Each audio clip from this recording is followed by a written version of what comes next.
그동안 제가 창세기를 강해해 왔습니다. 제가 보니까 2018년 7월 달부터 시작을 했어요. 오늘 마치게 되는데 거의 한 5년에 걸쳤어요. 근데 중간중간 또 다른 설교를 하기도 하다 보니까 그렇게 했는데, 설교한 횟수가 한 110회가 넘더라고. 112회를 했는데 페이지 수로 하면은 한 1500페이지 정도 돼요. 300쪽 이상이 되는 책으로 한다라고 한다면은 한 3권, 4권 정도의 4권 정도는 충분히 책을 출간해도 되겠다, 그런 생각을 했습니다. 그동안 이 창세기를 강의하면서 참 설레임으로 저도 말씀을 준비를 했잖아요. 제 은혜를 가장 많이 받고 깨달은 것은 제 자신이었어요. 은혜 주신 하나님께 감사하고, 또 아무리 잘 차렸다 할지라도 먹어주지 않으면 좀 그렇잖아요. 제가 아무리 준비를 한다 할지라도 듣는 여러분들이 없다고 한다면 제 자신이 은혜가 덜 됐을 텐데, 여러분들이 계셔서 더 은혜스러웠습니다. 어쨌든 감사를 드립니다. 오늘 말씀의 제목이 사랑과 용서예요. 자, 한번 따라할까요? 사랑과 용서. 자, 형제가 싸웁니다. 왜 싸우냐고 하니까 형이 때려서 싸운다라고 하는 거예요. 동생이 하는 말이, 형은 왜 싸우냐? 그랬더니 동생이 말을 안 들어서 싸운다는 거예요. 말을 안 들어서. 형이 말합니다. 말을 안 듣고 약을 올려서 한 대를 살짝 때렸는데 동생이 세게 때렸다는 거예요. 그래서 나도 세게 때려야 하겠다는 것입니다. 엄마가 말합니다. 형에게, 네가 형이니까 참아라. 네가 참아야지 라고 하니까 하는 말이, 엄마는 왜 나만 참으라고 하느냐고 막 억울해하면서 우는 거예요. 또 엄마가 말합니다. 동생에게, 너 형한테 대들 못돼. 형 말 잘 들어야지. 그러니까 또 이 동생이 하는 말이, 엄마는 맨 형만 좋아하고 나는 싫어한다라고, 나를 미워한다라고 막 엉엉 우는 거예요. 여러분, 성장 과정에서 흔히 있었던 일 아니에요? 그렇죠?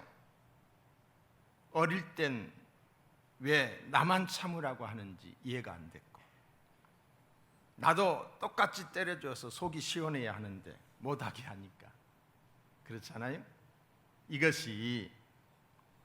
이런 것들이 아이들만의 일이었는가, 옛날만의 일이었는가? 아니라는 것이죠. 오늘 우리들의 이야기입니다. 오늘 저와 여러분들의 이야기예요. 우리는 아직도 이 모습을 버리지 못하고 있습니다. 지극히 사소한 것 때문에. 그렇죠?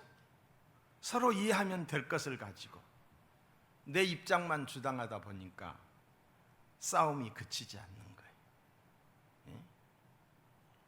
여러분, 요즘 제일 싸움을 많이 하는 데가 어딘지 아세요? 어디예요? 내가 물어보지 않았는데도, 내가 말하지 않았는데도 다 알고 계세요. 모이기만 하면 싸우잖아요. 말도 안 되는 걸 가지고 싸우잖아요. 국가의 이익을 위해서는 서로 이해하고 하나가 돼야 되는데 그냥 반대하고 싸우잖아요. 국민의 대표로 뽑아진 사람들이 국가의 위상을 망가뜨리고 있어요. 국가의 물을 흐려뜨리고 있어요. 국민 감정을 아주 그냥 너무 황폐하게 만들고, 그런 것을 바라보는 우리의 자라나는 아이들이 뭘 배우겠는가? 너무너무 속이 상하는 거예요. 국민들을 두 표로 나누어서 갈라치기를 하고 있고, 국민 저항 운동이 일어나야 돼요. 이대로는 안 되겠다 싶은 생각이 들어요. 여나 야나 할 것 없이 왜 그렇게들 자기들 밥그릇만 가지고 싸우고 자기 정치, 나라 정치를 해야 되는데 자기 정치만 하고 있는 이 오늘의 현실을 보면서 너무너무 속이 상하는 거예요. 이를 위해서 우리는 기도해야 될 줄로 믿습니다.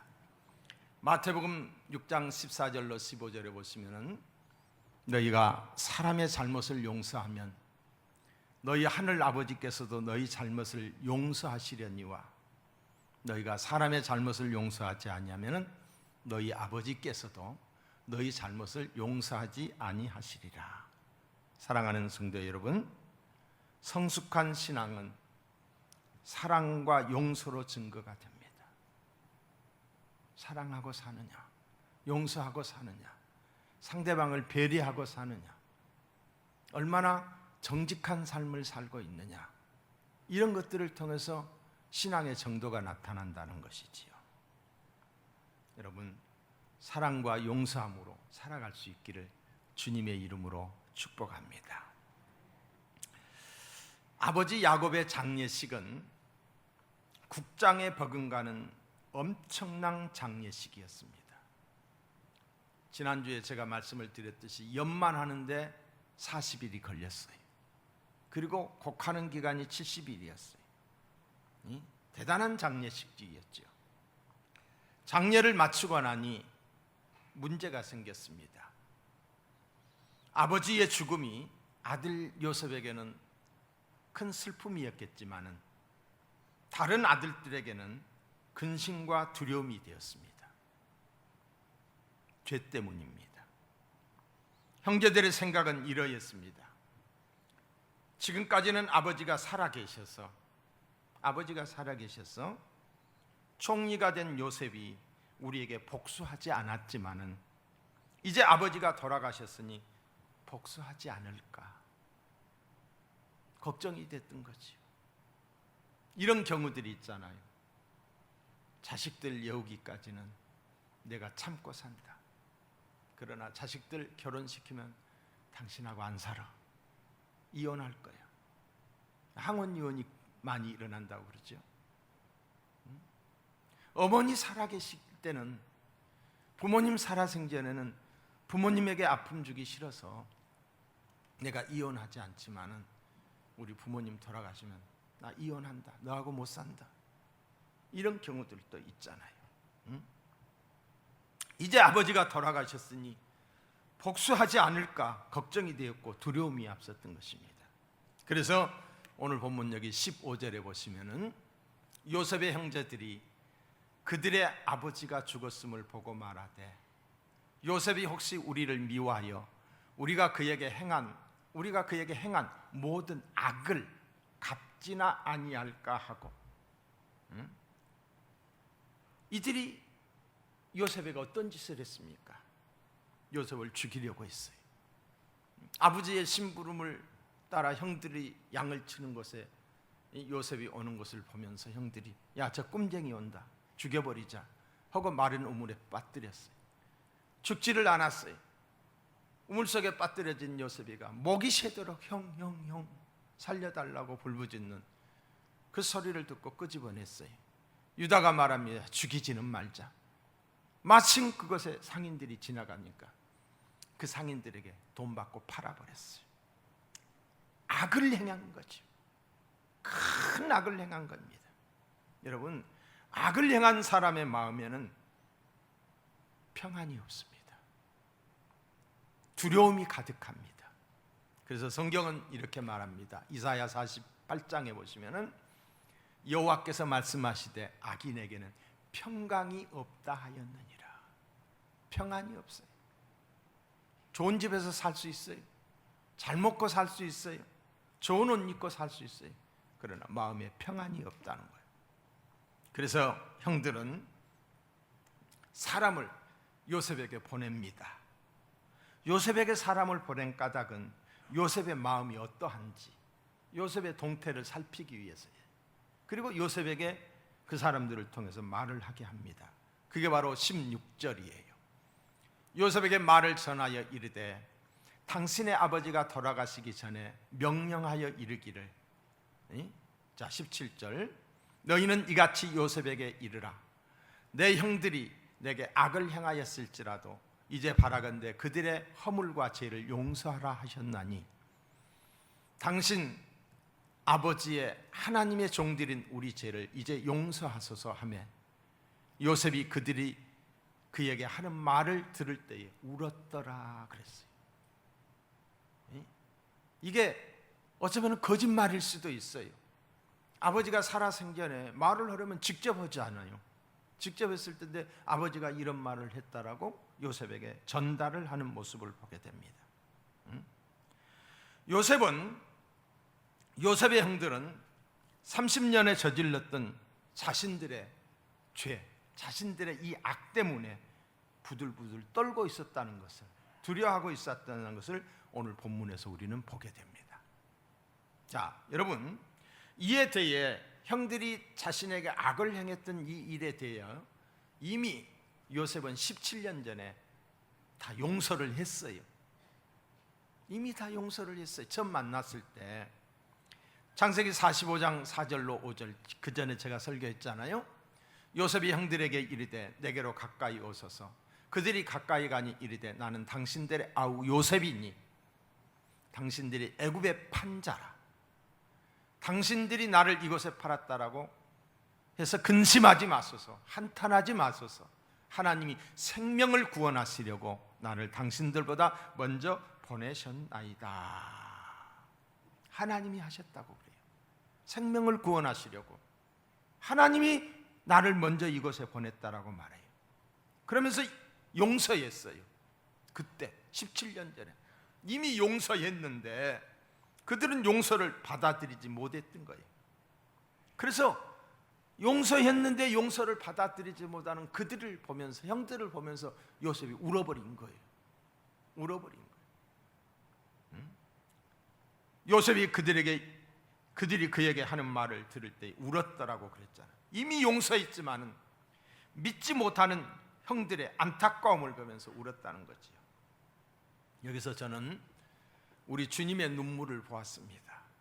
우리 주님은 십자가상에서 온몸에 있는 물과 피를 쏟아 우리를 대신하여 대속의 피를 흘리심으로 우리를 구원해 주셨는데, 용서해 주셨는데 여전히 죄 가운데서 죄의 노예가 되어 살아가고 있는 우리네 인생들을 보면서 우리 주님이 울고 계시는 주님의 눈물을 볼 수가 있었습니다. 형들은 그래도 마음이 놓이지 않았어요.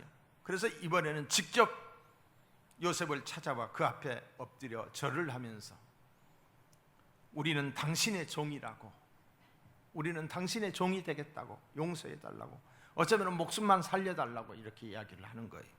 18절을 볼까요? 그의 형들이 또 친히 와서 요셉의 앞에 엎드려 이르되 우리는 당신의 종들이니이다. 종들이니이다. 이에 요셉이 말을 합니다.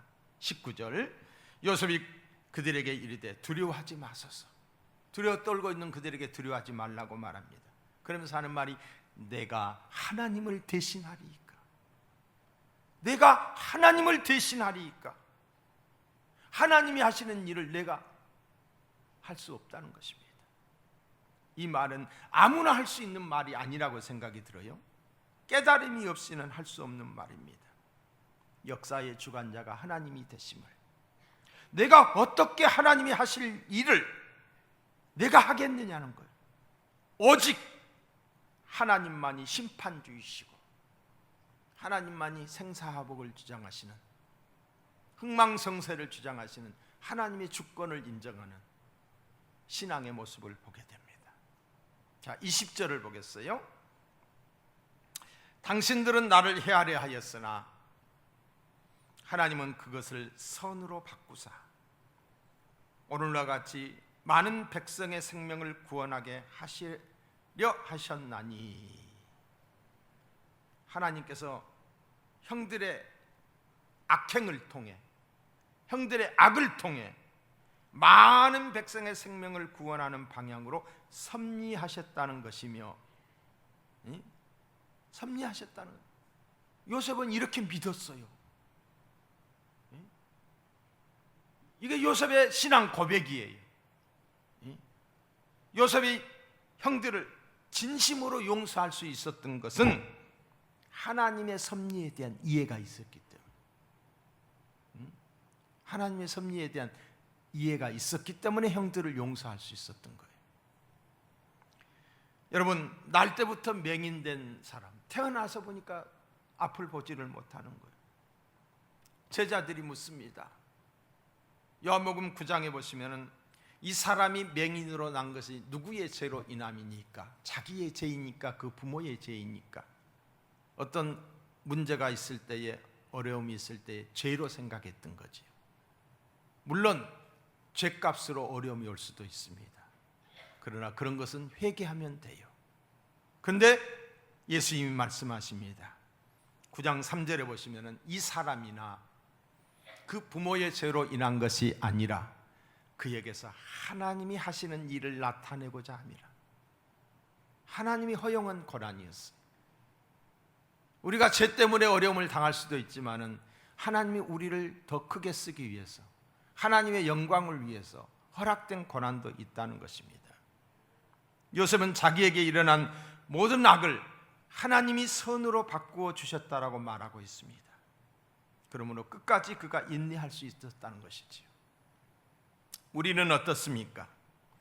우리 주위에 일어나는 일이 우연히 일어난다고 생각합니까? 무슨 안 좋은 일이 생겼을 때 재수없다, 운이 없어서 그렇다, 그렇게 말하는 사람은 하나님의 섭리를 믿는 사람이 아닙니다. 우리 주님이 말씀하셨어요. 새 한 마리도 하나님의 뜻이 아니면 떨어지지 않는다라고. 역사의 주관자가 되시는 분이 하나님이신 줄로 믿습니다. 사람들은 우연이라고 말할지 모르지만 하나님의 계획대로 되었다는 것입니다. 우리가 우리의 길을 계획할지라도 우리의 걸음을 인도하시는 분은 하나님이신 줄로 믿습니다. 일을 이루시는 이는 하나님이셔요. 그러므로 어떤 문제를 만나든지 어떤 사건을 만나든지 쉽게 판단하고 성급한 결론을 내리지 마시기 바랍니다. 부정적인 해석을 하지 않으시기 바랍니다. 내 생각대로 판단하지 않으시기를 축복합니다. 당신들이 나를 헤아려 하였으나 하나님은 그것으로 선으로 바꾸사. 이 말은 하나님을 사랑하는 자, 곧 그 뜻대로 부르심을 입은 자들에게는 모든 것이 합력하여 선을 이룬다는 말입니다. 사람이 악을 저지르지만은 하나님은 그 악을 선으로 만드시는 분이십니다. 요셉의 형들이 요셉을 죽이려고 했고 애굽에 팔아서 악입니다. 악이지요. 그런데 하나님은 요셉을 애굽의 총리로 세우셨습니다. 선입니다. 하나님의 선이에요. 예수 그리스도를 십자가에 못 박아 죽였습니다. 무서운 죄요, 악입니다. 그런데 하나님은 그 십자가로 우리의 죄와 악을 대속하셨어요. 죽음에서 생명으로 옮기셨습니다. 이보다 더 큰 선한 것이 어디 있겠습니까? 우리에게 어떤 악이 있습니까? 우리에게 어떤 불행과 저주의 화살이 날아왔습니까? 모함도 당하고 오해도 당하고 사기도 당합니다. 병도 생겼습니다. 말로 할 수 없는 충격입니다.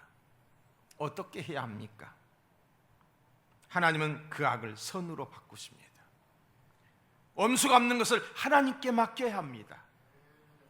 하나님은 불가능을 가능케 하시는 전능하신 하나님이십니다. 하나님은 합력하여 선을 이루시는 섭리의 하나님, 사랑의 하나님이십니다. 이럴 때 성도는 하나님께 무릎을 꿇고 하나님의 뜻을 조용히 기다려야 돼요. 하나님의 때를 기다려야 돼요. 기도하면 하나님께서 은혜를 주십니다. 불쌍히 여기고 사랑할 마음을 주십니다. 악한 일을 당할 때에 낙심하면 아니 됩니다. 선으로 악을 이겨야 됩니다. 악에게 져서는 안 됩니다. 악에게 굴복해서도 아니 됩니다. 악한 자를 두려워해서도 안 됩니다. 우리가 두려워할 분은 오직 하나님이십니다. 노예로 팔았다라고 자살하면 안 됩니다.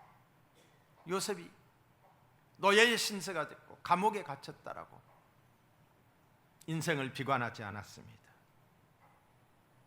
포기하지 않았습니다. 술이나 마약 중독이 되지도 않았습니다. 믿음의 선한 싸움을 싸워야 합니다. 반드시 악은 망하고 선이 승리한다는 믿음을 가져야 됩니다. 어두운 밤이 지나면은 밝은 아침이 다가오듯이 말입니다. 선이 이기게 되어 있습니다. 어느 가정의 이야기입니다. 아버지가 어머니에게 폭력을 행합니다. 무지막지한 폭력을 행합니다. 어머니는 아버지의 학대를 이기지 못하고 가출을 했습니다.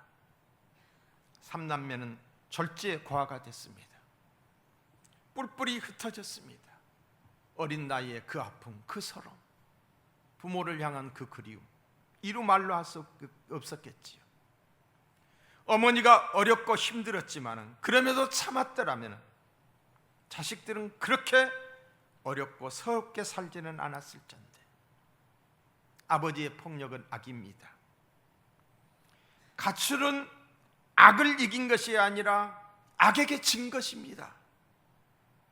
자녀들에게는 아버지의 폭력보다도 어머니의 가출이 더 큰 상처가 되었던 것입니다. 악에 굴복하거나 포기해서는 안 됩니다. 사명을 망각하면 아니 됩니다. 엄마됨을 포기해서는 아니 됩니다. 직분을 하찮게 생각해서는 안 됩니다. 여러분, 전도를 하다 보면은 옛날에 교회를 다녔는데 지금 안 다닌 사람들이 많아요. 학생회장도 했고 청년회장도 했는데 지금은 안 다녀요. 왜 안 다니냐? 상처를 받았다라고 그래요. 누구 때문에? 상처를 받았어요. 여러분, 우리는 하나님을 믿는 사람들이에요. 사람은 믿음의 대상이 아니라 용서와 이해의 대상이에요. 사람 보고 믿으면 실망할 수밖에 없습니다. 교회를 떠날 수밖에 없습니다. 우리는 하나님 바라봐야 되는 줄로 믿습니다. 하나님 바라보면 승리하게 되어 있는 거예요. 그러니까 악에게 굴복하는 거예요. 누군가가 나에게 섭섭하게 했다라고, 누군가가 나에게 무례하게 했다라고, 그리고 하나님을 떠나버려. 엄마가 가정을 떠나듯이 말입니다. 요셉이 노예로 팔린 것은 악입니다. 하나님께서는 애굽의 총리가 되게 하신 거예요. 히브리인으로서, 이방인으로서 대제국 애굽의 총리가 된다라고 하는 것은 놀라운 일이에요. 기적이에요. 하나님이 하신 거예요. 개인적으로는 출세요, 영광이요, 성공입니다. 부모 형제들 그리고 나라와 민족 앞에는 그게 그들을 살리는 일이었어요. 여러분, 사도 바울의 몸에 뭐가 있었어요? 사단의 가시가 있었어요. 사탄이 주는 가시가 있었어요. 가시는 뭐 하는 거예요? 찌르는 것이죠. 아픈 것이잖아요. 좋은 것이 아닙니다. 악입니다. 그런데 이 가시 가운데 하나님의 선이 있었어요. 자만하지 않게 하기 위해서, 교만하지 않게 하기 위해서, 받은 것이 너무 많기 때문에, 너무 많이 가지다 보면 교만한 사람들 있잖아요. 그게 인간이에요. 고린도후서 12장 7절로 9절에 보시면은 여러 계시를 받은 것이 지극히 크므로, 사도 바울이 계시를 너무 많이 받았어요. 은혜를 너무 받았어요. 은사를 너무 많이 받았어요. 크므로 너무 자만하지 않게 하려고 내 육체에 가시 아픈 거잖아요. 곧 사단의 가시, 사탄의 사자를 주셨으니 이는 나를 쳐서 너무 자만하지 않게 하려 하심이라. 이것이 내게서 떠나가게 하기 위하여 내가 3번 주께 간구하였더니 나에게 이르시기를 내 은혜가 내게 족하도다. 그 아픔이 내게서 떠나가기를 원했어요. 3번 기도했다고. 어쩌면 40일 작정 금식 기도를 3번 했는지도 몰라요.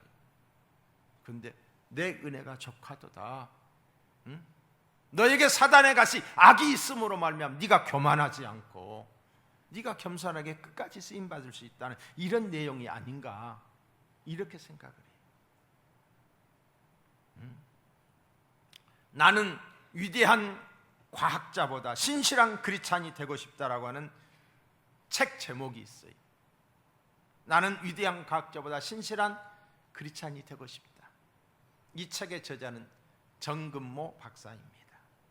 정근모 장로님이 쓰신 책이. 정근모 장로님은 대한민국의 물리학자이자 원자력 전문가이며 과학기술 행정가입니다. 과학기술처 장관을 2번이나 하셨고, 저기 카이스트를 세우는 데에 주도하신 분이에요. 이분은 중고등학교를 통틀어서 3개월 다니고 서울대학교 물리학과에 입학을 하게 된 거예요. 서울대학교 조기 대학 졸업을 하고 미국으로 건너가서 우리나라의 최연소 23살 때 미국에서 박사학위를 받으신 분이에요. 대단한 분이시죠. 이런 사람이, 이런 과학자가, 이런 잘 나가던 사람이 어떠했다고요? 하나님을 믿어요. 과학자가 하나님을 믿는다니까요. 하나님을 믿는 것만이 아니라 이분이 방언 기도를 해요. 방언 기도를. 과학자가. 그리고 여기저기 돌아다니면서 간증을 하고 있어요. 왜 그랬어요? 병 때문이에요. 아들의 병 때문이에요. 악이지요. 악. 그 아들을 고치기 위해 신앙을 갖게 되었어요. 하나님의 교회에서 예배를 드리는 가운데 그분이 하나님의 음성을 들어요. 어떤 음성을 들으냐? 내 아들을 인하여 감사하라는 거였어요. 아들을 인하여 감사하라. 내 아들을 고쳐주겠다는 말이 아니었어요. 내 아들을 인하여 감사하라. 말씀 가운데 하나님을 만나게 되지요.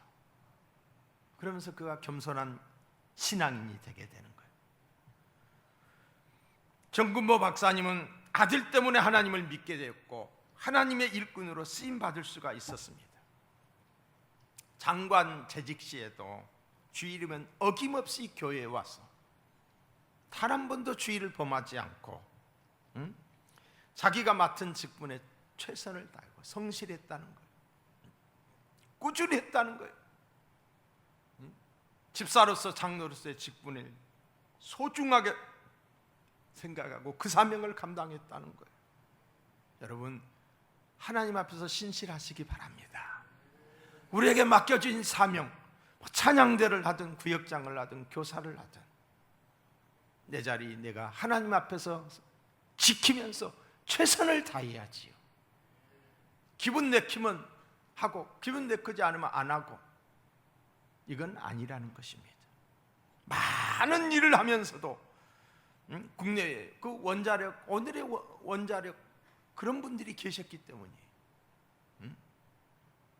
주어진 사명을 소홀하지 않았다는 거지. 여러분, 우리의 신앙이 격이 있기를 바랍니다. 신앙도 격이 있는 거예요. 신앙도 수준이 있는 거예요.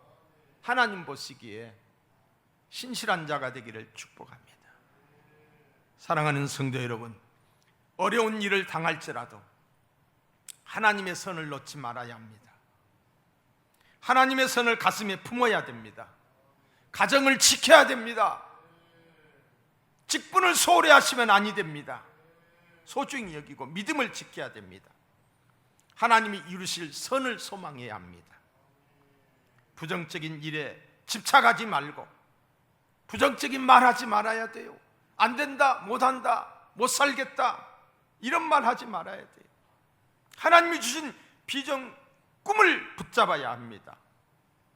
상처만 만지지 말고 옛날 이야기만 하지 말고 하나님의 치유를 바라봐야 돼요. 과거에 매이지 말고 내일을 바라봐야 된다는 것이요. 과거의 상처에 매이면 발전이 더 이상 있을 수 없습니다. 기도하며 하나님의 선한 뜻을 구해야 돼요. 기도하며 하나님의 선하신 인도를 구해야 됩니다. 하나님이 하시는 줄로 믿습니다. 바울은 말했습니다. 디모데후서 4장 7절에 보시면 나는 선한 싸움을 싸웠다고 그랬어요. 그런데 그 싸움이 무슨 싸움이냐? 선한 싸움이 바르게 살려고, 옳게 살려고. 나의 달려갈 길을 마치고 믿음을 지켰다. 믿음을 지키는 선한 싸움을 싸웠던 거예요. 믿음을 지키기 위해 그가 당한 이 곤란한 일들, 이 고통과 아픔이 많았을 거예요. 손해와 손실이 많이 있었을 거예요. 믿음을 지키기 위해서. 그걸 선한 싸움이라고 말하고 있어요. 그는 과거의 아픔과 상처를 기억하기보다는 앞으로 구원받을 사람들, 앞으로 하나님의 나라를 그는 바라봤던 거예요. 그는 세상에서의 핍박과 고난을 당했지만은 하늘 영광을 바라보며 믿음의 경주를 쉬지 않았던 거예요. 이 삶이 있기를 축원합니다. 사랑하는 성도 여러분, 하루하루를 참고 인내합시다. 하나님의 선은 때가 되면 이루어집니다. 요셉이 노예로 팔려갈 때가 그의 나이 17살이었어요. 당장의 애굽의 총리가 될 나이가 아닙니다. 아무리 좋은 씨앗이라도 싹이 나고 잎이 나려면 시간이 필요한 거예요. 한 송이 국화꽃을 피우기 위해서도 서쪽새가 그렇게 울었다고 그랬잖아요. 그냥 되는 게 아니라는 거예요. 여러분, 에스더서에 보면은 이 모르드게라고 하는 사람이 나와요. 이 모르드게는 당시에 그 왕에 대한 어떤 구테타 계획을 알고 미리 왕에게 알려줬어요. 왕에게 있어서는 큰 일이었죠. 상 받을 일입니다. 그런데 아무 상을 받지 못했어요. 인간적으로 생각하면 섭섭해요. 인간적으로 생각하면 실망할 수도 있어요. 그러나 모르드게의 선행은 가장 적절한 때에, 가장 중요한 때에 알려졌습니다. 유대인 전체가 하만의 음모로 인해 죽게 된 위기의 순간, 유대인 전체, 자기 동족이 이제 밤이 지나고 날이 새면은 다 죽어야 되는 그 절박한 순간에, 그 밤에 왕이 모르드게가 자기에게 했던 그것을 보게 돼요. 선행을 알게 돼요. 그리고 상을 베풀어줘요. 그리고 자기 옆자리에 앉힙니다. 죽게 된 유대인들을 그를 통해서 살리게 되는 역사를 하는 것을 보게 됩니다. 성숙해, 숙성의 기간이었어요. 숙성의 기간. 시간이 걸립니다. 고난의 시간들이 결코 무의미하지 않다는 거예요. 여러분, 산불이 났다라고 영영 살림이 폐허가 되는 것입니까? 아니지요. 태안반도에 기름 유출이 됐다고 해서 완전히 그게 다 망가졌나요? 시간이 지나면 다시 회복돼요. 생명의 씨는 아무도 막을 수가 없습니다. 요셉이 바로 왕의 꿈을 해석할 때도 마찬가지였어요. 요셉의 말대로 복직을 한 술 맡은 관원장이 왕에게 요셉의 억울한 사정을 말하겠다라고 약속을 했는데 말을 안 한 거예요. 2년이 지나도록 그런 약속을 잊어버렸어요. 2년, 감방에서의 하루하루 2년의 삶이 얼마나 힘든 날이 있겠어요. 그러나 그 2년이라는 기다림은 가장 좋은 선물로 다가왔습니다. 애굽에 다가올 흉년에 대한 꿈을 요셉이가 해석함으로 요셉은 단번에 애굽의 총리가 되었던 거예요. 그러니까 감옥에서 제가 그 전에 설교할 때 뭘 배웠다고 그랬더니 국가 행정을 배웠던 거예요. 감옥에서. 왜? 그 감옥이 어떤 감옥이었어요? 정치인들이 있는 감옥이었어요. 그곳에서 많이 배운 거예요. 그리고 감옥에서 뭘 배웠어요? 그가 밑바닥 생활을 하면서 다른 사람을 섬기는 삶을 살았던 거예요. 배웠던 거예요. 총리가 되었어요. 하나님은 요긴한 때에 더 귀하게 쓰기 위하여 기다리게 하셨던 것입니다. 시간은 하나님의 뜻을 이루는 도구에 만사의 때가 있습니다. 참고 견디면 됩니다. 하나님의 선이 이루어질 때까지 참고 인내하면은 하나님의 때에, 하나님의 방법으로, 하나님이 가장 좋은 것으로 하나님이 역사하실 줄로 믿습니다. 내 때가 아니에요. 내 방법이 아니에요. 내 소원이 아니에요. 하나님이 보시기에. 여러분들이 자녀를 바라볼 때 자녀도 때가 있는 거예요. 때가 돼야 결혼시키는 거예요. 응? 결혼식장에 갔다 와서 언니가 결혼하는 것 보고 좋아 보이니까 나 결혼시켜주려고 해서 결혼시켜주나요? 안 시켜주지요. 때가 있는 거예요. 때가. 하나님께도 마찬가지. 사랑하는 성도 여러분, 하나님은 전능하신 분이십니다. 하나님은 살아계셔서 당신의 주권을 행하시는 분이십니다. 하나님을 향한 전적인 신뢰가 있어야 됩니다. 기쁠 때나 슬플 때나 건강할 때나 병들었을 때나 형통할 때나 그렇지 않을 때나 유명할 때나 무명할 때나 한결같이 하나님을 신뢰할 수 있기를, 하나님을 바라볼 수 있기를, 악을 선으로 바꾸시는 그 하나님을 소망하시기를 주님의 이름으로 축원합니다. 자, 21절을 보겠습니다. 21절. 당신들은 두려워하지 마소서. 내가 당신들과 당신들의 자녀를 기르리이다. 책임지겠다는 거죠. 하고 그들을 간곡한 말로 위로하였더라. 두려워하지 말라, 위로하였더라. 요셉은 화평케 하는 사람이었어요. 요셉은 평안을 주는 사람이었어요. 불안에 떨고 있던 형들을 평안하게 했습니다. 내가 형님들과 형님들의 자녀를 기르리이다. 하나님의 사람은 화평을 도모해야 됩니다. 믿으시면 아멘. 평화의 사람이 되어야 된다는 거죠.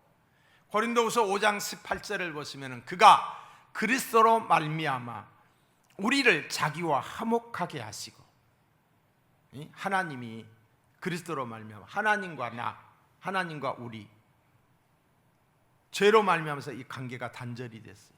죄로 말미암아서 원수된 관계였어요. 그런데 그로 말미암아 그가 누구예요? 예수. 예수님이 십자가의 피 흘림으로 우리의 죄를 사하시고 하나님과 우리의 관계를 화목하게 하셨어요. 화목하게 하시고 또 우리에게 화목케 하는 직분을 주셨으니 그랬어요. 우리는 화목동의가 돼야 돼요. 평화의 사람이 돼야 돼요. 불화케 하는 사람이 돼서는 안 된다는 거죠.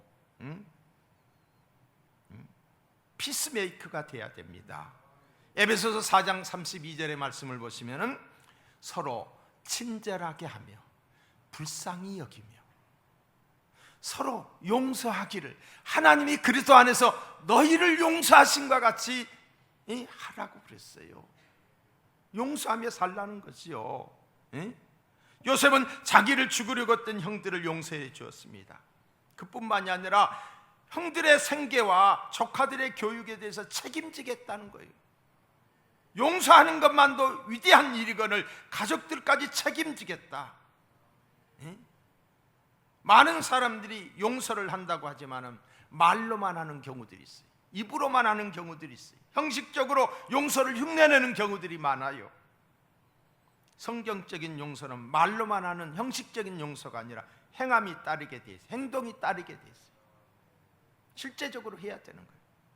여러분, 성경에 보시면은 여리고의 부자가 나옵니다. 여리고는 부자 동네. 그 부자 동네의 세무서장이었던 삭개오, 돈 많은 삭개오. 그가 예수님을 만나게 돼요. 그리고 그가 적극적 회개를 하게 되는데 그 적극적 회개가 뭘로 나타나느냐? 이웃에게 사랑의 실천으로 나타나게 되는 것을 보게 됩니다. 누가복음 19장 8절에 보시면은 삭개오가 주께 여짜오되 주님을 만나고 하는 말이에요. 주여 보시옵소서. 내 소유의 절반을 가난한 자에게 주겠사오며. 그러니까 지금까지는 돈이 있어야 이 성공이다. 돈이 있어야 힘이다. 그러면서 돈만 긁어 모았던 그가 예수를 만나고 나니까 내 가진 것의 절반을 가난한 자들에게 주겠사오며 만일 네 것을 토색한 일이 있으면 4배나 갚겠나이다. 이런 사람들이 우리가 사는 세상을 화목케 하는 사람들. 이게 바로 피스메이커예요. 손에 꽉 쥐고 있으면서 말로만 하는 것은 아니라는 거죠. 사랑하는 성도 여러분, 예수 그리스도를 믿는 사람들은 미움과 분노의 마음을 가지고 살면 안 됩니다. 용서하셔야 됩니다. 적극적 용서, 사랑을 실천해야 됩니다.